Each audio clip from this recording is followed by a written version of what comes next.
కాశ్మీర్లో 26 మంది ఉగ్రదాడులు చనిపోవడం బాధాకరమని మృతుల కుటుంబాలకు ప్రగాఢ సానుభూతిని తెలియజేస్తున్నట్లు హుజూరాబాద్ కాంగ్రెస్ పార్టీ నియోజకవర్గ ఇన్ఛార్జ్ ప్రణవ్ బాబు అన్నారు. హుజూరాబాద్ కాంగ్రెస్ పార్టీ కార్యాలయంలో ఏర్పాటు చేసిన విలేకరుల సమావేశంలో ప్రణవ్ బాబు మాట్లాడుతూ హుజూరాబాద్ శాసనసభ్యుడు కౌశిక్ రెడ్డిపై గ్రానైట్ వ్యాపారిని బెదిరించిన కేసులో సుబేదారి పోలీస్ స్టేషన్లో కేసు నమోదైందని, హుజూరాబాద్ ఎమ్మెల్యే కౌశిక్ రెడ్డి అరాచకాలు తారాస్థాయికి చేరాయని ధ్వజమెత్తారు. ఏ రకంగా ఇబ్బంది పెడితే గ్రానైట్ వ్యాపారి మనోజ్ రెడ్డి భార్య కేసు నమోదు ఫిర్యాదు చేసిందో ప్రజలకు అర్థమవుతుందన్నారు. గతంలో ఎమ్మెల్సీగా ఉన్నప్పటి నుండి ఇదే ప్రవర్తన ఉందని, హుజూరాబాద్ నియోజకవర్గ ఎమ్మెల్యే అంటేనే ప్రజలు అసహించుకునే స్థాయికి కౌశిక్ రెడ్డి తీసుకుని వచ్చాడని పేర్కొన్నారు. సంచలనం కావాలని కౌశిక్ రెడ్డి చేసే పనులకు హుజూరాబాద్ ప్రజలు ఇబ్బందులు పడుతున్నారని, డబ్బులు ఇవ్వమని బూతులతో ఇంట్లో చుట్టాలు ఉన్నారని చెప్పినా కూడా వినకుండా ఇష్టం వచ్చినట్లు తిట్టారని ఆ మనోజ్ రెడ్డి భార్య వివరించినట్టు తెలిపారు. వ్యాపారి పట్ల ఇలాంటి వైఖరి తప్పు, ఎంత బాధపడితే కేసు పెడతారని అన్నారు. టీఆర్ఎస్ ప్రభుత్వం ఉన్నప్పుడే ఎమ్మెల్సీగా డబ్బులు తీసుకున్నాడు. గుమ్మడికాయ దొంగలు ఎవరు అంటే భుజాలు తడుముకున్నట్లు కౌశిక్ రెడ్డి ప్రవర్తన ఉందన్నారు. గుండేడు గ్రామస్తులు, టీఆర్ఎస్ నాయకులు, వారి పార్టీ వ్యక్తులపై కమలాపూర్లో పోలీసులకు ఫిర్యాదు చేశారు. 10 లక్షలు దాతగా ఇచ్చిన వ్యక్తిపై ఎవరైనా కేసు నమోదు చేస్తారా అని ప్రశ్నించారు. 7 ఏళ్ల క్రితమే వారికి డబ్బులు ముట్టజెప్పారని ఒప్పుకున్నారు. కౌశిక్ రెడ్డి వ్యాపారికి ఫోన్ చేసింది నిజమే, అది వారే ఒప్పుకున్నారు. 27 తారీఖు జరిగే రజోత్సవ సభ కోసం ఇదంతా చేస్తున్నారా? కౌశిక్ రెడ్డి కేటీఆర్ బినామా రావణాసురుడులాగా ఎమ్మెల్యే కౌశిక్ రెడ్డి ప్రవర్తిస్తున్నాడు. 10 ఏళ్లు దోచుకుని తిన్నారు. అది చాలక మళ్లీ జనాలపై దోపిడీకి దిగారు. కౌశిక్ రెడ్డి లాంటి ఎమ్మెల్యేలు బీఆర్ఎస్ పార్టీలో ఎంతమంది ఉన్నారో కేసు దప్పుతో పట్టించునందుకు ఇదంతా చేస్తున్నారని ఆరోపించారు. కౌశిక్ రెడ్డి వైఖరి విషయంలో బీఆర్ఎస్ నాయకులు సమాధానం చెప్పాలని కాంగ్రెస్ పార్టీ తరపున డిమాండ్ చేశారు. మహిళా గవర్నర్ విషయంలో, జర్నలిస్టుల విషయంలో, ముదిరాజ్ కులాన్ని దూషించిన విషయంలో, డ్రైవర్ విషయంలో, సహచర ఎమ్మెల్యే విషయంలో, ఇప్పుడు ఒక వ్యాపారి విషయంలో ఇలా ఎన్ని అరాచకాలు చేస్తున్నా ఇప్పటికీ మీరు స్పందించకపోతే దాని అర్థం ఏంటో తెలియజేయాలి. మీరు సమాధానం చెప్పకపోతే కౌశిక్ రెడ్డి వ్యవహార శైలిని సమర్థిస్తున్నట్లే అని అర్థమన్నారు. కౌశిక్ రెడ్డి రాజీనామా చేసి హుజూరాబాద్ ప్రజలకు క్షమాపణ చెప్పాలి. హైదరాబాద్ లో గొప్పలు చెప్పే కేటీఆర్ కౌశిక్ రెడ్డి రాజీనామా తర్వాత హుజూరాబాద్ నియోజకవర్గంలో డిపాజిట్ వస్తే దేనికంటే సిద్ధం. హుజూరాబాద్ నుండే మీ పతనం మళ్ళీ మొదలవుతుందని హెచ్చరించారు.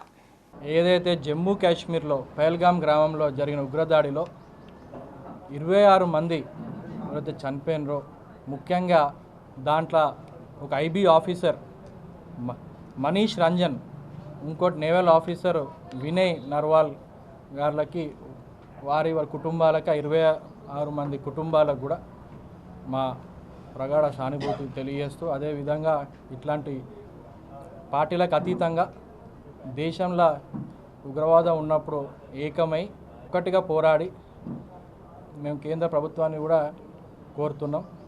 కఠినమైన చర్యలు తీసుకొని రేపు ఉగ్రవాది టెర్రర్ అంటే ఇట్లా చేయాలంటే వణుకు పుట్టేలాగా చర్యలు తీసుకోవాలని చెప్పి సెంట్రల్ ప్రభుత్వాన్ని కూడా మేము కోరుతున్నాం.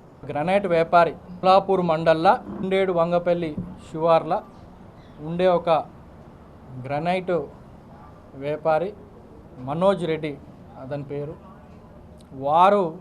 వారి సతీమణి సుబేదారి పోలీస్ స్టేషన్లో ఒక ఎఫ్ఐఆర్ ఫైల్ చేసిండ్రు, కంప్లైంట్ ఇచ్చిండ్రు. ఎమ్మెల్యే 10 రోజుల నుంచి బాగా వేధిస్తున్నాడు, పైసలు అడిగి ఇబ్బంది పెడుతున్నాడు, 50 లక్షల రూపాయలు అడిగిండు అని చెప్పి పోయి దరఖాస్తు పోలీస్ స్టేషన్లో ఇచ్చింది. దాన్ని బేస్ చేసుకొని సుబేదారి పోలీస్ స్టేషన్లో ఎఫ్ఐఆర్ చేసుడు జరిగింది. అసలు ఒక ఎమ్మెల్యే పైన పోలీస్ స్టేషన్ పోయి ఒక వ్యాపారి కంప్లైంట్ ఇచ్చిండంటే, అది కూడా భార్య సతీమణి కంప్లైంట్ ఇచ్చిందంటే, ఏ రకంగా ఇక్కడ ఉన్న ఎమ్మెల్యే కౌశిక్ రెడ్డి ఆ వ్యాపారిని ఇబ్బంది పెట్టిండు అనేది ఒకసారి అందరూ ఆలోచించాలి. ఎమ్మెల్సీగా ఉన్నప్పుడు డబ్బులు ఇచ్చినా అని చెప్పిండు, ఇప్పుడు మళ్ళీ ఎమ్మెల్యే పదవి అడ్డం పెట్టుకొని మళ్ళా డబ్బులు అడిగిండు. ఇట్లాంటోడు ఈ ఎమ్మెల్యే ఎట్లయిండు? ఇన్ని అరాచకాల, ఒకటా రెండా? ప్రతి నెలలో ఇతను సంచలనం కావాలి అనొక ఉద్దేశంతో చేసే పనులకు ప్రజలు ఇబ్బంది పడుతున్నారు, వ్యాపారులు ఇబ్బంది పడుతున్నారు. సత్యం కాదా అని అడుగుతున్నా. కాపీ అందరు సోషల్ మీడియాలో అయింది, ఎఫ్ఐఆర్ కాపీంగ్ ఆమె, ఇది వారు ఇచ్చిన కంప్లైంట్. అతను 1 o'clock మధ్యాహ్నం భోజనం ఈ పోలీసు వాళ్ళ దగ్గర చెప్పుకున్నది, డీటెయిల్గా చెప్పాలి కదా ఎట్లా జరిగింది అనేది. భోజనం చేసే టైం ఫోన్ చేస్తే స్పీకర్ ఫోన్లు ఉంటే చుట్టాలు కూడా ఉండేట ఇంట్లో. మరి డబ్బులు అడిగి నేను ఇయ్యా అంటే బూతులతో తిట్టుకుంటా. అతని ఏజ్ కౌశిక్ రెడ్డి కంటే అతని వయసు పెద్దది. నాకు గుడికి 25 లక్షల రూపాయలు ఇస్తా అన్నాడు, దానిలో నాకు 10 లక్షలే ఇచ్చిండు, ఇంకా 15 లక్షలు ఇవ్వాలి, మాకు దొరకలేడు. మేము పోయి ఎమ్మెల్యేకి చెప్తే ఎమ్మెల్యే ఫోన్ చేసి అతన్ని అడిగిండు అనేది గుండేడు గ్రామస్తులు, గుండేడు ఉన్న టీఆర్ఎస్ నాయకులు పోయి హుటాహుటిగా ఇక దాన్ని టాపిక్ డైవర్ట్ చేయాలి, మళ్లించాలని చెప్పి పోయి కంప్లైంట్ ఇచ్చింది. ఇదంతా ఇతను కౌశిక్ రెడ్డి అనే వ్యక్తి ఈ డబ్బులు అంతా ఈ 27 తారీఖు జరిగే సభకు వసూలు చేసే కార్యక్రమం మొదలెట్టిండిగా. టీఆర్ఎస్ఏ గెలుస్తుంది అని అంటున్నారు. మేము సూటిగా ఒకటే చెప్తున్నా, ఇవన్నీ కాదు, ఇక తేల్చుకుందామంటే మీరు ఏం చేయండి, మీ కౌశిక్ రెడ్డిని రాజీనామా చేయమని చెప్పండి. డిపాజిట్ వస్తే ఈ టీఆర్ఎస్కి హుజురాబాద్లో డిపాజిట్ వస్తే మీరు దేనికంటే దాన్ని నేను ఒప్పుకుంటాను. ఆ ప్రజలు నేను ఎన్నుకుంది దేనికి ఎన్నుకున్నారు? నేను ఎమ్మెల్సీ అయినప్పటి నుంచి ఇప్పటి వరకు, ఏది మొన్న ఎలక్షన్ మా ప్రభుత్వం వచ్చేంత వరకు అసలు నువ్వు ఏం ఫండ్ తీసుకొచ్చినావు అని చెప్తే చెప్పుడు లేదు. బై ఎలక్షన్లో కోట్ల రూపాయలు తీసుకొచ్చి అప్పుడు ఎలక్షన్లో పెట్టిన ఫండ్లు చూపించుకుంటూ ఆ ప్రొసీజర్ అన్నీ వెనకకి పోయినాయి. అది ప్రతి కాంట్రాక్టర్ని ఎవరైనా పనులు నడితే చెప్తారు ఏమైందో దాని పరిస్థితి. ఇతను చేసింది లేదు, ఒరిగి పెట్టింది లేదు. సో అందుకే ఈ సభ వసూళ్ళు చేసి ఈ సభను చేస్తున్నారు. ఇది ఇప్పుడు కొత్త కాదు. ఇతనే అప్పుడు క్వారీలు నడిపినప్పుడు అడ్డగోలుగా అక్కడ డబ్బులు తీసుకున్నాడు. అక్కడ తీసుకొని కేటీఆర్ గారు, కేసీఆర్ గారి సభలకు దాని పైసలు ఖర్చు పెట్టిండు. ఇప్పుడేమో ఇక్కడ గ్రెనేడ్ వ్యాపారులని డబ్బులు తీసుకొని ఇప్పుడు ఈ సభలకి ఖర్చు పెడుతున్నాడు. మరి స్పందించాలి కేటీఆర్ గారు. నేను ఇందాక స్పందించాలి. మరి రాజీనామా చేసి మళ్ళా 10 మంది ఇప్పుడు ఏమనంటే అంటున్నాను కదా, బై ఎలక్షన్లు వస్తాయి అని అంటున్నాను కదా. ఆ రాజీనామా చేస్తే ఖచ్చితంగా 6 నెలల బై ఎలక్షన్ అయితే వస్తుంది కదా. ఇప్పుడు దాని సంగతి పక్కకు పెడదాం. అది కోర్టులు ఉందంటారు, సుప్రీంకోర్టు అంటారు, అది ఏదంటారో చూద్దాం.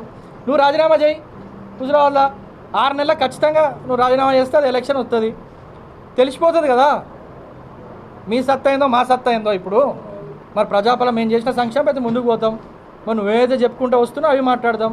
ముఖ్యమంత్రి రేవంత్ రెడ్డి గారు మళ్ళీ అధికారులు నా పైన కేసు పెడుతున్నారని చెప్పి మళ్ళీ ఇది పెడతాడు. రేపు మీరు చెప్పండి, నేను ఇప్పుడే చెప్తున్నా, ముందే ఈ మాటనే అంటాడు. ఏసీ నువ్వే దందను ఆల్రెడీ పైసలు తీసుకున్నావు, అతనే చెప్తున్నాడు ఇచ్చిండని. నువ్వు మళ్ళీ పైసలు అడిగినని చెప్పి అతనే చెప్తున్నాడు. కేటీఆర్ గారికి మరి కేటీఆర్ గారు పవనాసుని వెంబడేసుకున్న రాముడా కేటీఆర్ గారు? మరి బినామీ నా కౌశిక్ రెడ్డి డబ్బులు వసూలు చేసి ఇప్పుడు కాదు, మరి అతను ఎమ్మెల్యే మీ ప్రభుత్వం ఉన్నప్పుడు, ఎమ్మెల్సీ ఉన్నప్పుడు, విప్పు ఉన్నప్పుడే మరి అతను డబ్బులు వసూలు చేసిండని చెప్పి ఆ వ్యాపారి చెప్తున్నాడు. మరి అప్పుడు ఎందుకు మరి మీరు ఎటువంటి చర్యలు తీసుకోలేదు? మీకు తెలియదు? అప్పుడు చేసిండు.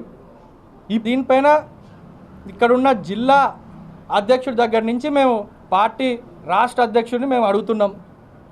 మరి దీనిపైన మీరు స్పందించాలి. ఒక ఎమ్మెల్యే పైన ఒక మహిళ పోయి పోలీస్ మెట్లు ఎక్కి మా భర్తను వేధిస్తున్నారు, మనం చంపుతా అంటున్నారు అని చెప్పి కంప్లైంట్ ఇచ్చిన తర్వాత మరి మీ పార్టీ కానివ్వండి, మరి మీరు వర్కింగ్ ప్రెసిడెంట్, మరి ఎవరైనా ఏ రకంగా మీరు ఇప్పుడు దీన్ని సమర్థిస్తారు?